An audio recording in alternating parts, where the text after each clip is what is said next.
It's that time again when hundreds of students, both current and former, gather for one of the most highly anticipated sporting events across the student body, Canterbury Varsity.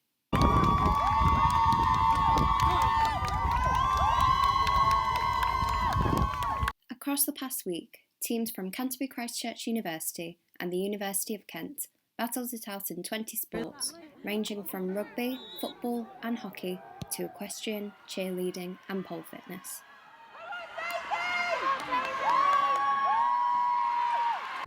Most sports had a men and a women's division and were split into 3 teams ranked 1 to 3 in order of skill level.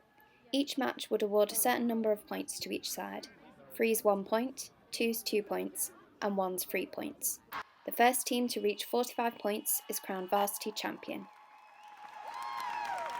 The majority of the events were held across both campuses, offering various sports societies a chance to converse and bolster a sense of team spirit. It's really fun. Obviously it only happens once a year and it's just a chance when all of the sports societies come together, because normally everyone's quite independent within their sports societies apart from socials and stuff, but obviously this entire week you watch everyone else's game. This annual event dates back to February 19th, 1999, when elite players from 2 rival universities battled it out in a game of rugby.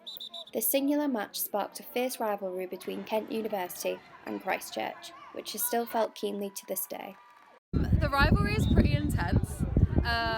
It's funny because before I came to this uni I got told about it from somebody who went here and I was like, oh, no one be that bad, it'll be fine, and then you go to a first varsity game and it's intense. The chants especially can be quite brutal towards each other. So yeah, it's an intense rivalry. When you're out and about in town and stuff and you see somebody from a different university, it's fine, but during a game it's very intense and there are insults being thrown all over. But I think it is light-hearted at the end of the day. It's surprising when you go to your first varsity game how intense that rivalry is, but it's so fun and it's great getting to go to sports where funny mean kind of chants are being thrown.